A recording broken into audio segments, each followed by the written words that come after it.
பாரதம் என் உதிரம் தானடி. அனைவருக்கும் வணக்கம். இன்றைக்கி காலையில் நண்பர் ஒருத்தர் ஒரு 4-5 ஃபோட்டோ அமைச்சிருந்தார். அந்த ஃபோட்டோவில் பார்த்தீங்க அப்படின்னா ஒரு ஏரியா பேர் போட்டு பட்டுக்கோட்டையில் இருக்கிற கண்டியன் தெருவுன்னு நினைக்கிறேன். அந்த தெருவில் இருக்கிற ஸ்கூலுக்கு முன்னாடி ஒரு ஃப்ளெக்ஸ் பேனர் வச்சுருந்தாங்க. அதை பற்றி அனுப்பிட்டு என்னங்க இவங்க இப்படியெல்லாம் பண்ணுறாங்க, அந்த ஃபோட்டோஸ் எல்லாம் அமைச்சிருந்தாங்க. அதை பார்த்தது நமக்கு ஒரு விஷயம் தோணுச்சு. ஹிந்தியை எதிர்க்கின்ற பேரில் திமுகவினரும் திமுகவை சேர்ந்த தொண்டர்கள் சிலர் என்ன பண்ணுறாங்க அப்படின்னா ரயில்வே ஸ்டேஷனில் போய் கருப்பு மையை வச்சு ஹிந்தி அடிக்கிறதும் இந்த மாதிரியெல்லாம் பண்ணிட்டு இருந்தாங்க. ஆனால் இப்போது அது ஒரு படி மேலே போய் என்னாச்சு அப்படின்னா அரசு பள்ளி நுழைவாயிலில் இந்த ஃப்ளெக்ஸை வச்சுருக்காங்க. அந்த ஃப்ளெக்ஸில் என்ன போட்டிருந்தாங்க அப்படின்னா மோடி அரசு தமிழர்களை தமிழ்நாட்டை வஞ்சிக்குது, திட்டங்களில் வஞ்சிக்குது, ஹிந்தியை திணிக்கிறதுக்கு முயற்சி பண்ணுறாங்க, ஹிந்தியை ஏற்றுக்கிட்டால் தான் உங்களுக்கு பணம் தருவேன்னு சொல்கிறாங்கன்ற மாதிரி அந்த ஃப்ளெக்ஸில் இருந்துச்சு. நாம் என்ன கேட்குறோம் அப்படின்னா ஹிந்தி திணிப்பு இங்கே கட்டாயம் இல்லைன்னு நிறைய பேர் சொல்லிட்டாங்க. அது ஓகே, ரைட்டு. ரெண்டாவது, அரசு பள்ளி மாணவர்கள் ஹிந்தி படிக்கணுமா வேண்டாமான்னு முடிவு பண்ண வேண்டியது அவங்க, அரசாங்கம் கிடையாது. அரசாங்கம் அதுக்கான ஏற்பாடுகளை பண்ணி கொடுக்கணும். புதிய கல்விக் கொள்கையில் நிறைய நல்ல விஷயங்கள்லாம் இருக்குது. அதை ஏன் அவங்க ஏற்க மாட்டேன்றாங்க அப்படின்னா அதை அவங்க ஏற்றுக்கிட்டு அந்த உட்கட்டமைப்புகள்லாம் அரசு பள்ளியில் சரியாக செய்ய ஆரம்பிச்சிட்டாங்க அப்படின்னா தனியார் பள்ளிகள் பாதிக்கும். அதனால் அப்படி பண்ண மாட்டேன்றாங்க அப்படின்றது என்னுடைய கருத்து.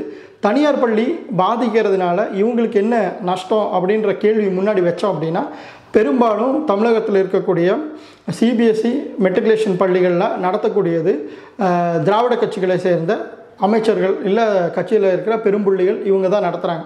அதனால தான் ஹிந்தி வேண்டாம் அப்படின்றாங்க.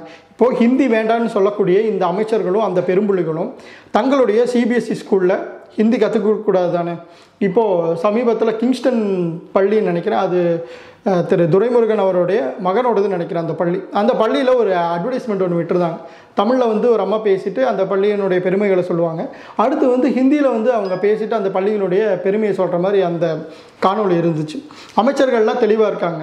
எப்படி அப்படின்னா அவங்க பணம் சம்பாதிக்கிறதுக்கு ஹிந்தி வேணும். பெரிய பெரிய வசதி படைத்தவர்கள் அவங்க ஸ்கூலில் படிக்கிறதுக்கு ஹிந்தி வேணும். ஏன் இப்போ அரசு பள்ளியில் ஏன் கொண்டு வர மாட்டேன்றாங்க அப்படின்னா அரசு பள்ளியில் ஹிந்தி கொண்டு நல்லா சொல்லிக் கொடுக்க ஆரம்பிச்சிட்டாங்க அப்படின்னா பெரும்பாலான பெற்றோர்கள் என்ன பண்ணுவாங்க அப்படின்னா அரசு பள்ளியை நோக்கி வருவாங்க. அப்போது இவங்களுக்கு தனியார் பள்ளிகளுக்கு பயங்கரமான ஒரு இழப்பீடு ஏற்படும். ஒரு உதாரணத்துக்கு ஒரு மாணவர் பேரில் 50,000 ரூபா கல்வி கட்டணமாக ஒரு வருஷத்துக்கு நிர்ணயம் பண்ணுறாங்க அப்படின்னா ஒரு ஸ்கூலில் குறைஞ்சது ஒரு 1000 மாணவர்கள் இருக்காங்க அப்படின்னா அவங்களோட வருமானம் எந்த அளவுக்கு இருக்கும் அப்படின்னு யோசிச்சு பாருங்கள். இன்னொரு விஷயம் என்ன அப்படின்னா பெரும்பாலான அரசு பள்ளிகளில் ஆங்கிலம் அரசு பள்ளிகளில் சேர்க்கறதுக்கு பெரும்பாலான பெற்றோர்கள் ஏன் தயங்குறாங்க அப்படின்னா ஆங்கிலம் அங்கே சரியாக சொல்லிக் கொடுக்கறது இல்லை. இதுவே சிபிஎஸ்சியோ மெட்ரிகுலேஷனோ இந்த மாதிரி பள்ளிகளில் போனால் ஆங்கிலம் நல்லா சொல்லிக் கொடுப்பாங்க.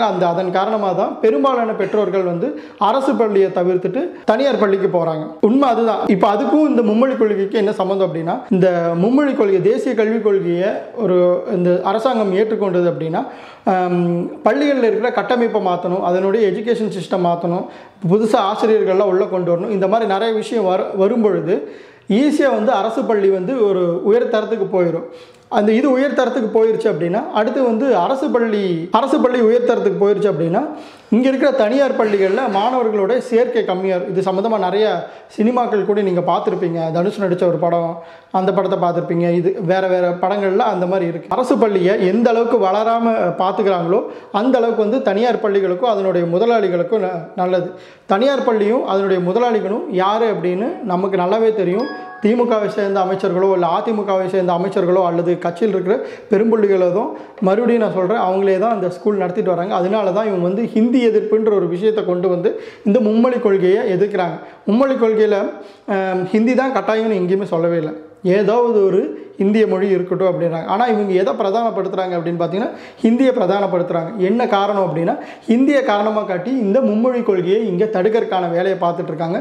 தயவுசெய்து தமிழக மாணவர்கள் நீங்கள் ஹிந்தி படிக்கணும் இல்லை வேறு ஏதாவது மொழி படிக்கணும் அப்படின்னு நீங்கள் முடிவு பண்ணிங்க அப்படின்னா மும்மொழி கொள்கை உங்களுக்கு வேணுன்றதை ஆணித்தரமாக உங்கள் பேரண்ட்ஸ் கிட்ட சொல்லுங்கள். உங்கள் பேரண்ட்ஸ் அதை எடுத்துகிட்டு போய் கவர்மெண்ட்டுக்கிட்டேயோ இல்லை நீங்கள் பயிலக்கூடிய பள்ளிகளில் ஒரு 100 பேரண்ட்ஸ் 200 பேரண்ட்ஸ் போய் நின்றுட்டு எங்களுக்கு கண்டிப்பாக எக்ஸ்ட்ரா ஒரு லாங்குவேஜ் வேணும், அது இந்தியா இருந்தாலும் சரி எதுவாக இருந்தாலும் சரி, ஆனால் எக்ஸ்ட்ரா ஒரு லாங்குவேஜ் எங்கள் குழந்தைங்க படிக்கணும் அப்படின்றது சொல்லிட்டாங்க அப்படின்னா அரசாங்கத்தால் அதை மறுக்கவே முடியாது. கண்டிப்பாக பண்ணியாகணும். இப்போது திமுக காரங்களுக்கு நான் இன்னொரு கேள்வி கேட்குறேன். இவ்வளோ மெட்ரிகுலேஷனு அப்புறம் சிபிஎஸ்சி பள்ளி இருக்குல்ல, அங்கெல்லாம் ஹிந்தி சொல்லிக் கொடுக்குறாங்கல்ல, உங்களுக்கு ஹிந்தி எதிர்ப்பு தான் பிரதானம் அப்படின்னு இருந்தால் உங்களுக்கு திராணி இருந்தால் நீங்கள் இந்த அரசு பள்ளி முன்னாடி வச்ச அதே ஃப்ளெக்ஸ் பேனரை கொண்டு போய் அந்த சிபிஎஸ்சி பள்ளிக்கு முன்னாடியோ இல்லை மெட்ரிகுலேஷன் பள்ளி முன்னாடியோ உங்களுக்கு வைக்கிறதுக்கு திராணியும் தெம்பு இருக்கா? நீங்கள் ஏன் குழந்தைங்கள தமிழக மாணவர்களை இப்படி வஞ்சிக்கிறீங்க? இதில் மோடி அரசு வஞ்சிக்குதுன்னு நீங்கள் ஃப்ளெக்ஸ் வேறு ஒட்டியிருக்கீங்க. இதை பார்க்குற மக்கள் தெரிஞ்சுக்குவாங்க யாரை ஏமாற்றுவாங்கன்னு. அரசு பள்ளி மாணவர்கள் தயவு செஞ்சு கொஞ்சம் விழிப்புணர்வோடு இருங்க. இந்த அரசியல்வாதிக்கு பின்னாடி போகாதீங்க, அவங்க சொல்கிறது கேட்காதீங்க. நன்றி, வணக்கம். மேலும் இது போன்ற வீடியோக்களை காண தேசியவாத நியூஸ் யூடியூப் சேனலை சப்ஸ்கிரைப் செய்யுங்கள்.